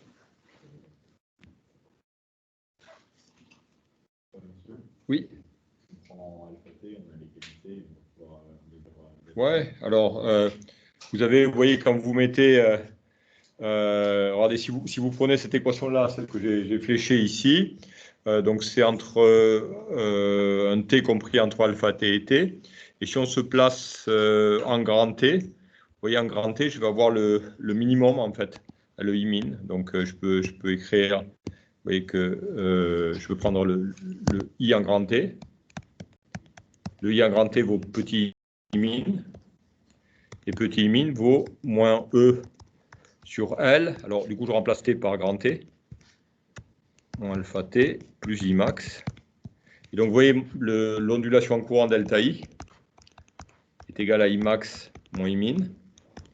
Et delta I vaut donc E sur L, facteur de T moins facteur de 1 moins alpha. Et grand E, puisque U de T vaut E plus LDI sur DT, et le U moyen vaut donc grand E, puisque le LDI sur DT moyen vaut 0,1. Vous avez, regardez, vous avez, alors je vais vous l'écrire ici. Je le mets ici, regardez, vous avez U de T côté charge.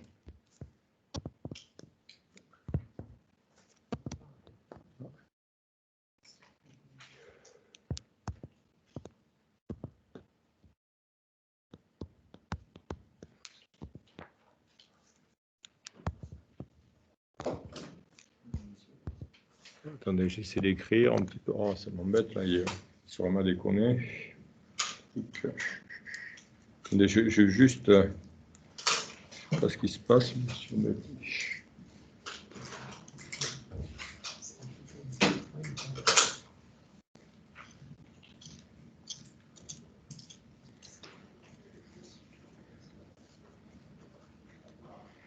Alors, voici.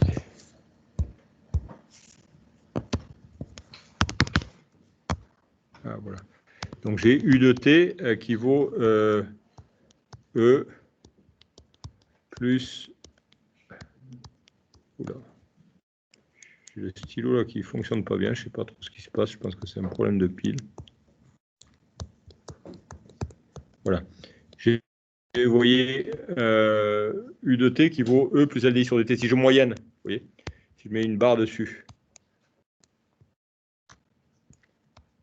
Voilà, si je fais ça, le U moyen vaut alpha fois V. Le E moyen, ça reste E. Ouais. Et le LDI sur DT moyen vaut 0. Plus 0. Hein, puisqu'en moyenne, la dérivée d'un ciel périodique. Donc la dérivée d'un ciel périodique ne contient plus de composantes continues. Donc si je moyenne, ça vaut 0. Donc vous voyez, E vaut alpha V. La force électromotrice du moteur est directement égale à alpha V. C'est ça qui fait que la vitesse de rotation est directement proportionnelle à alpha V en règle de la vitesse de rotation. Donc, vous voyez, si je me sers de ça, je peux remplacer alors ici. Et alors, je reviens ici. Donc j'ai E. Alors grand T vaut 1 sur F. Donc L. Alors je remplace le. Donc, ça vous fait du alpha facteur de 1 moins alpha multiplié par V et divisé par L fois F. Vous voyez le delta I? Est-ce que vaut delta I? Delta I vaut alpha facteur de 1 moins alpha fois V et divisé par L sur F. D'accord? Oui. Là, j'ai l'ondulation. Vous voyez, j'ai l'ondulation en courant. Alors, on voit que l'ondulation, pour la réduire, bon, bien sûr, ça dépend de alpha. Hein. On voit bien que si alpha est égal à 0, l'ondulation vaut 0. Si alpha est égal à 1, l'ondulation vaut 1. Là, c'est normal. Hein. On alimente directement, soit avec 0, soit avec une tension qui vaut V tout le temps. Mais par contre, pour un alpha intermédiaire, vous voyez que pour réduire l'ondulation, soit j'augmente le L, soit j'augmente l'inductance, donc je rajoute l'inductance de lissage, ou soit j'augmente la fréquence de hachage. D'accord? Oui. Dans la formule, il y avait une ondulation, il n'y a pas un alpha en plus de l'ondulation. C'est pas E pour alpha T sur... Non, alors parce que le E vaut alpha fois V. C'est pour ça ensuite j'ai remplacé. Oui, donc j'ai pas le. Je suis parti de ça, hein. J'ai fait donc Imax moins Imin, Imax moins Imin égale E sur L facteur de T moins alpha T, j'ai mis un facteur, et ensuite j'ai le E plus gros alpha fois V. Parce que dans le cours, en fait, il y a un E0 fois alpha T, et c'est ça qui nous a changé. Alors dans le cours, c'est peut-être la tension, l'équivalent de V, voilà, l'équivalent de V c'est E0. Dans l'exo, le E0 du cours, il vaut V. D'accord? Voilà, c'est ça.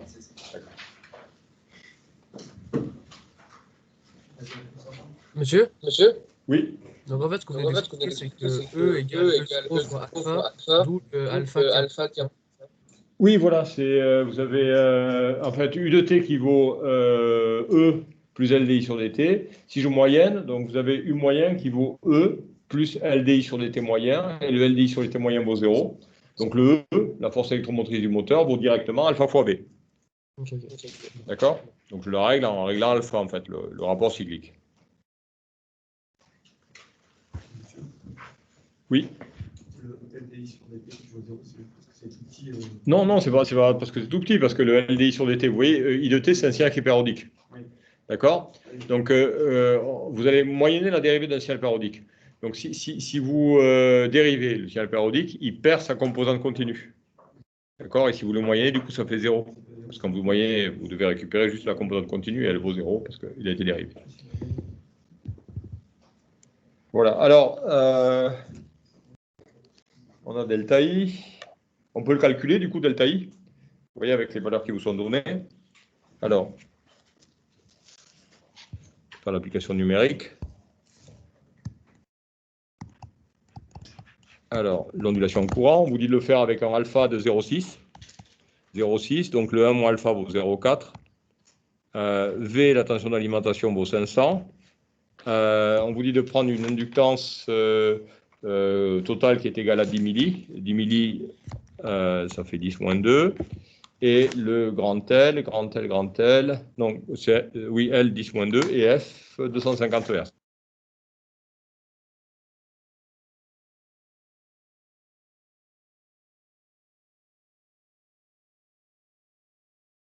La fréquence de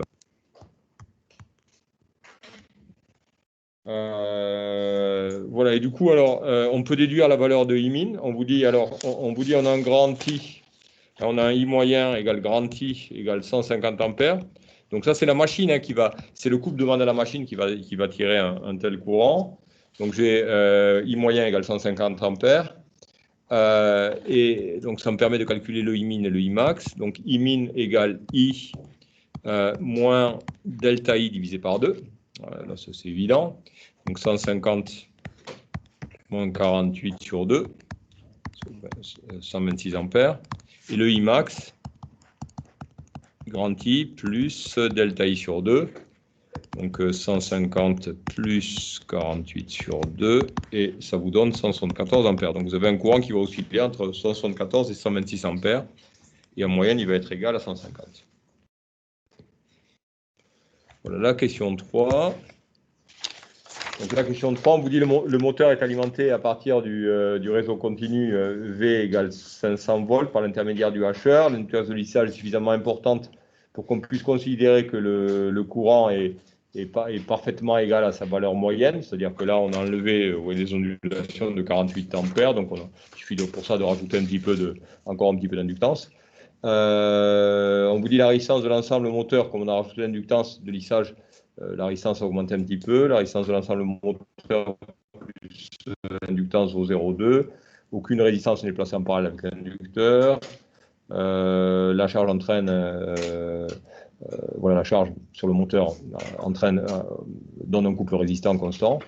Et pour une valeur voilà, quelconque du rapport cyclique, calculer la valeur du couple moteur si l'intensité du courant absorbé est de 140 ampères. Voilà. Qui est la fréquence de rotation si alpha vaut 0,4. Alors, donc, la première chose, on vous demande donc de calculer le couple moteur. Alors, on a, je vous rappelle, les relations.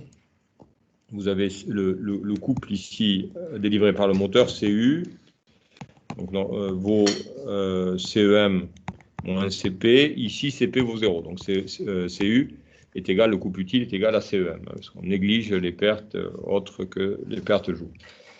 Et on sait que CEM vaut K phi, le phi dépend de IS bien sûr, hein, puisqu'on a un moteur à excitation série. Voilà, phi de IS, voilà, et multiplié par oméga. Non, multiplié par grand I, par grand I, excusez-moi, hop. Multiplié par le courant d'induit. Qui rien d'autre, en fait, ici, je crois que c'est le courant, on n'a pas rajouté, donc ça reste le IS, si vous voulez. Donc, où I est égal à IS. Voilà.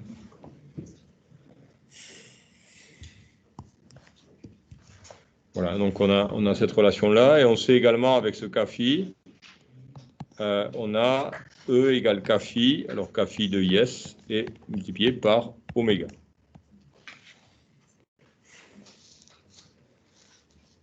Alors avec ça, je peux calculer, j'ai un IS, on vous dit de prendre un IS de 140 ampères, IS égale 140 ampères.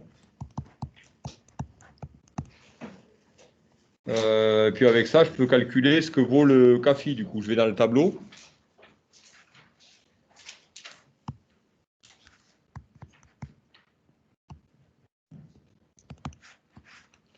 On va dans le tableau et on cherche le K phi. IS égale 140 ampères.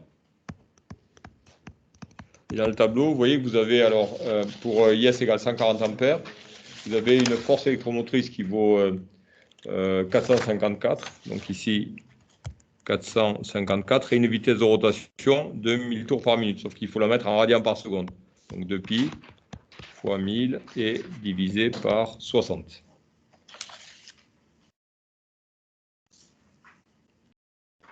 Avec ça, on peut calculer, alors ça, je ne l'ai pas calculé, je n'ai pas fait l'application numérique, mais par contre, je peux en déduire le couple électromagnétique, en fait le couple utile qui est égal au couple électromagnétique. Donc j'ai un CEM qui vaut K phi I S. Donc K phi vaut 454, donc divisé par 2pi fois 1000 et divisé par 60, multiplié par le courant IS. Donc de 140 ampères. Et là, j'ai fait l'application numérique, ça me donne 607 newton mètre.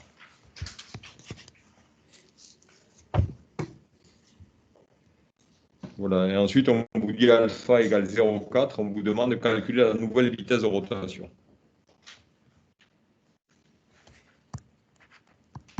Avec un rapport cyclique de 0,4. Alors, on a un U moyen qui vaut alpha fois V. Donc le U moyen vaut 0,4 fois 500, 200 volts.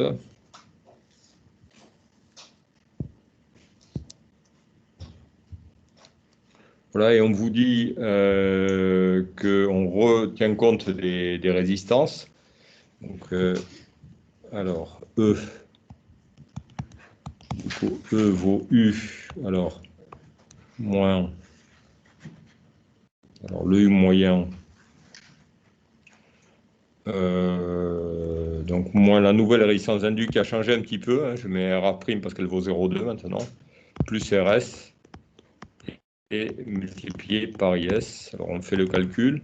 Donc, le U moyen vaut 200 volts, moins, alors le RA', on vous dit de prendre, d'intégrer dans cette résistance RA la résistance de la bobine de lissage. Donc, on vous dit qu'en tout, ça fait 0,2 ohms.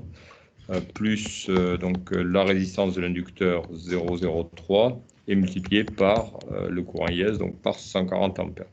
Si on fait le calcul, ça vous fait 167,8 volts. Voilà. Donc j'ai la nouvelle force électromotrice et c'est à partir de cette force électromotrice ci, connaissant le courant IS, que je vais pouvoir déduire la vitesse de rotation. Donc là je vais dans le tableau, à nouveau. Tableau, je me place à IS égale 140 ampères, je déduis le E0 dans le tableau à 140 ampères. On fait un E0 alors à 140 ampères de 454 volts.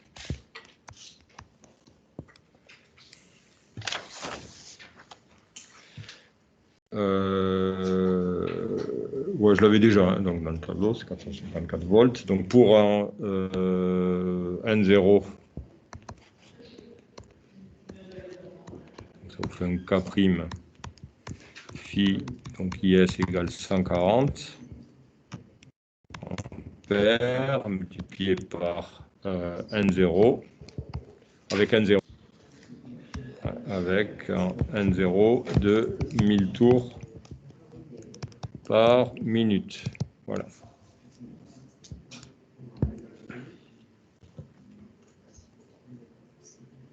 Donc ça, c'est le tableau. Et nous, on dispose d'une tension, vous voyez, avec ce courant IS, j'ai une tension qui vaut 167,8. Donc là, je vais avoir à nouveau du K' phi de IS égale 140 ampères, multiplié par N, et un N que je ne connais pas, avec le N qui est égal à point d'interrogation. Par contre, je peux faire la règle de 3, puisque j'ai le même flux. J'ai un flux qui correspond à un courant d'excitation de 140 ampères.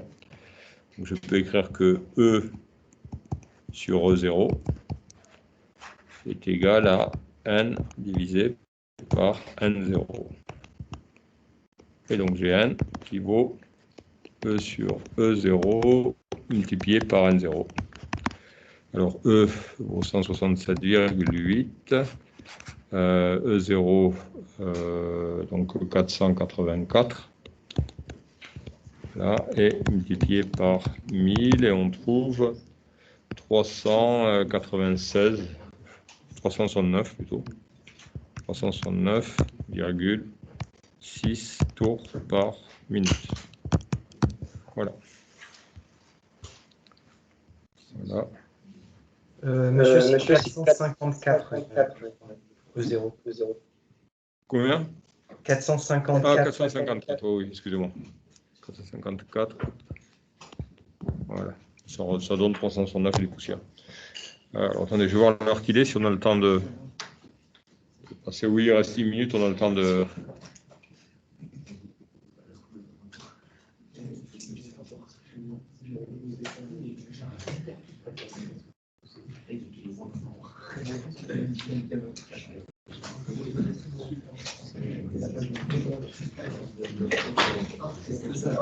Monsieur, faut juste- Oui, je vous écoute. Monsieur, Oui. juste remonter un tout petit peu en haut, s'il vous plaît. Là, je vous mets... Ouais, comme ça vous suffit? Vous arrivez à voir ce que vous voulez? Ouais, super, merci. Voilà. Super, merci beaucoup. Donc, on va essayer de faire, alors vous me dites qu'on n'avait pas fait tout à fait terminé l'exercice 8.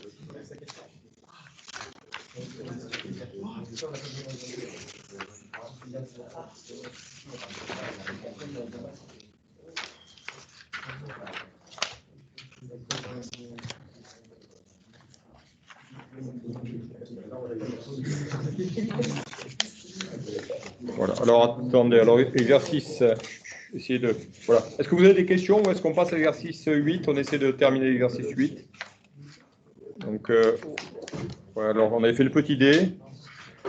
Et vos camarades me disent qu'on n'avait pas fait le reste, alors... voilà, donc, voilà, c'est bon, tout est noté. On repasse, on essaie de terminer l'exercice 8. Je pensais que je l'avais terminé. Donc il reste des petites questions qui n'ont pas été traitées. Alors, exercice 8, il est où? Ça, c'est le 1. Hop. peut être par ici, ça c'est le sur le 10 ici, le 9, le 8, il était par là. Voilà, alors dans l'exercice 8, il nous restait a priori, voilà, alors on avait dû,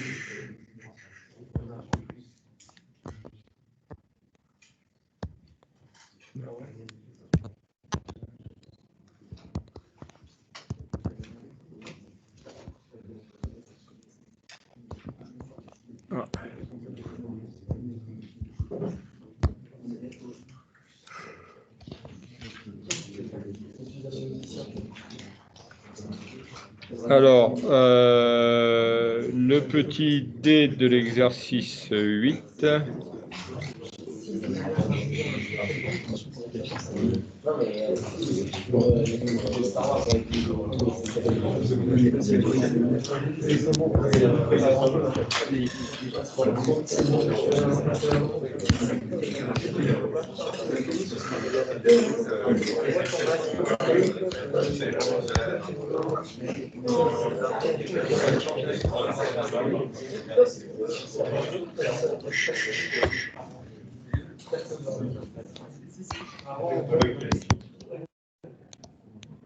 Alors, on était parti au petit d, on avait un I de 21 ampères, je crois. Oh là là. Voilà, on vous demandait de calculer. Alors, s'il vous plaît, essayez d'être calme, s'il vous plaît, pour vos camarades là, qui veulent. Voilà. Alors, le Imax, on avait trouvé que le Imax valait donc 21 plus delta I sur 2. On avait trouvé un delta I de 5%, donc delta I valait 1,05, je crois, ampères, 5% de 21. Donc, le Imax, on avait dû trouver 21 plus 1,05 divisé par 2. Et ça vous fait 21,53 ampères. S'il y en a qui veulent partir, vous partez, il n'y a pas de problème. Vous pouvez, si vous pensez, voilà. Ouais, sinon, vos camarades à distance, là, ils sont beaucoup plus gênés que vous. Donc, et le petit IM, 21, du coup, moins 1,05 divisé par 2, je crois qu'on avait trouvé 20,48, il me semble. Alors.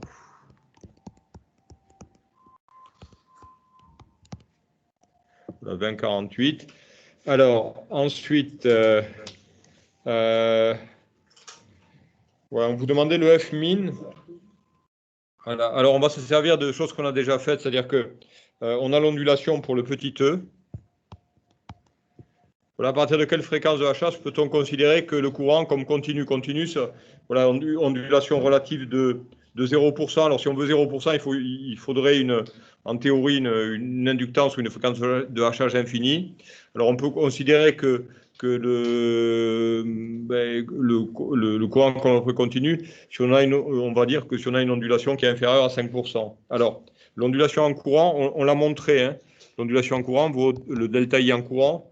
On vient de le montrer, vaut alpha fois V, facteur de 1 moins alpha, et divisé par L multiplié par F. Voilà, alors si on fait l'application, donc vous voyez, si jamais on veut que ça ce soit inférieur à un delta I qu'on ne veut pas dépasser, un delta I max, là il faut en fait une fréquence min. Votre fréquence min va être égale à alpha fois V, facteur de 1 moins alpha, et divisé par L fois delta I max. Hein, là, c'est delta I max ici. Voilà, alors ça, je peux l'effacer peut-être. Bon.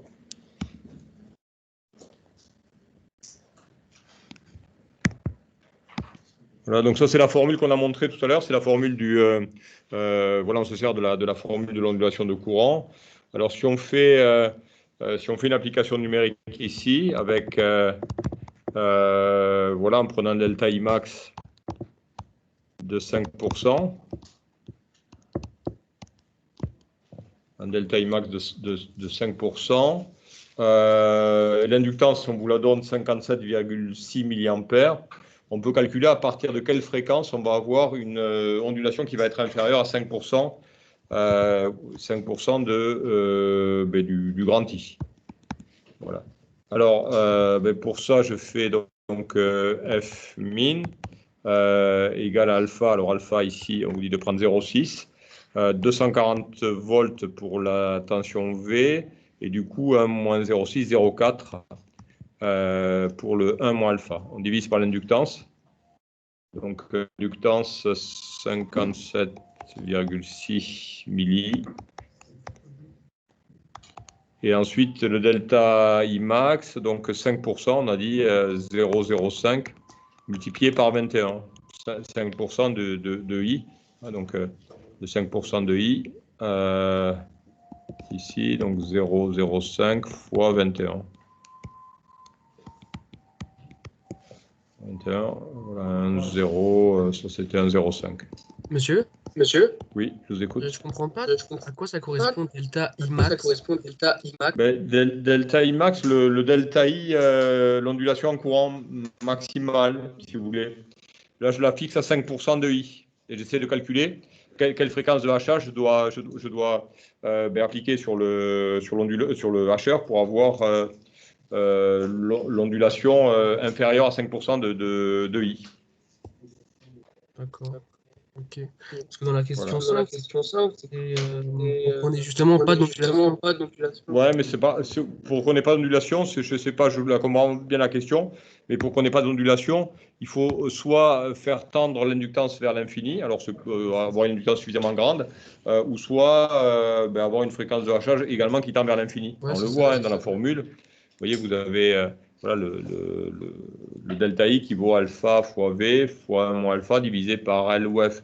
Donc il faut qu'il y en ait une des deux, soit la bobine ou soit la fréquence, qui soit suffisamment grande pour que le delta I tende vers 0.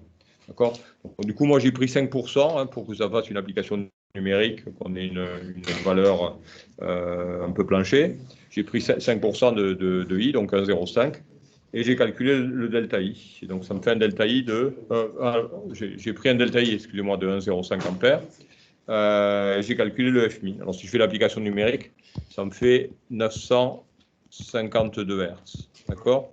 Donc, à partir de 952 Hz, vous avez une ondulation en courant qui est inférieure à 1,05. Si vous augmentez encore le F, l'ondulation va encore diminuer. D'accord ? Voilà. Ensuite, on vous demandait je crois, alors c'était la question petit f, le U moyen. Alors, vous aviez un U moyen qui était égal à, on a un U moyen qui est égal à alpha V. Et le alpha V, si vous reprenez l'exo, ça valait E plus, le U valait E plus RI. Le K fois N, le K, je crois, on vous dit 153. Donc multiplié par petit n, j'ai vraiment un problème avec la... Voilà. Multiplié par petit n, le R vaut 1, donc R, donc 1 multiplié par I, moyen, voilà, et ça vous fait donc un... voilà, on avait ça. Bon. Voilà, on peut exprimer du coup petit n en fonction de alpha et puis de I. Donc vous avez petit n à vitesse de rotation qui vaut alpha V, en tenant compte de la résistance ici, moins RI. Le I vaut 1, hein, donc sans faire l'application numérique, ça vous donne ça, divisé par K. Donc alpha fois V, moins, c'est 1 fois I puisque R vaut 1, divisé par K, et K c'est 153, 0,153. Voilà. Ça vous permet de calculer à la question petit g, c'est une application numérique, donc avec un alpha de 0,4 je crois, non ou, V, alors attendez, pour la question G, je ne sais plus ce que veut alpha. Pour le petit g, ouais, la vitesse maximale, oui, on vous demande la vitesse maximale et le rapport cyclique au démarrage. Donc la vitesse maximale, c'est lorsque alpha vaut 1. Donc pour avoir le n max, vous remplacez alpha par 1, donc 1 fois 240 Alors, le courant vaut 21 ampères, donc sur 21, et divisé par 0,153, et ça vous donne 1431 tours par minute. Voilà, et au démarrage,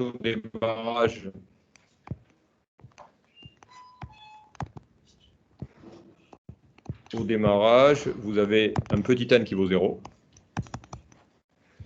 Petit n qui vaut 0, et si petit n vaut 0, voilà, ben vous avez directement, vous le voyez ici avec votre relation, vous avez directement alpha fois V qui est égal à RI, et le I vaut 21 ampères, donc ça permet de déterminer le petit alpha, alpha égale RI divisé par V, R vaut 1 ohm, I toujours 21 ampères, c'est la charge qui fixe le I, charge mécanique, et divisé par V, V vaut 240, et donc pour démarrer, il faut un rapport cyclique de 0,09 avec ce courant de 21 ampères.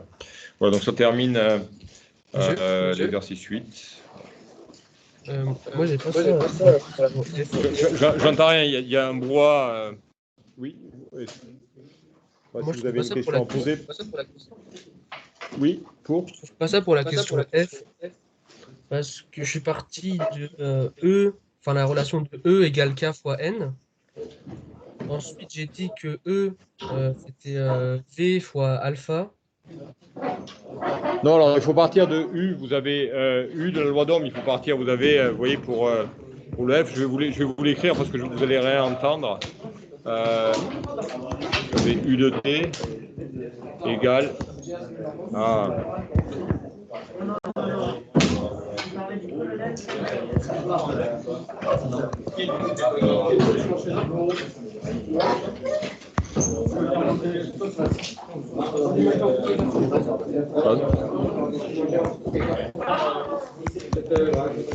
Vous avez U qui vaut E plus LDI sur DT plus RI de T. Et si vous moyennez ça.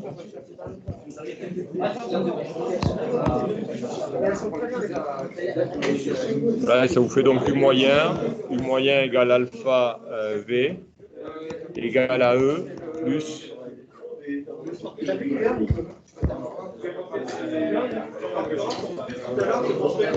voilà, E plus RI.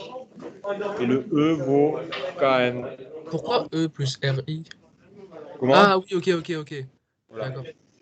Plus RI, etc. Après, vous retrouvez ce que j'ai retrouvé, d'accord? Mais le alpha V, ça vient pas de Bon. E. C'est bon? Ça va? Oui, ça va. Ok. D'accord. Bon, voilà, on va arrêter là alors du coup. Au revoir, à tout à l'heure. Ouais, probablement.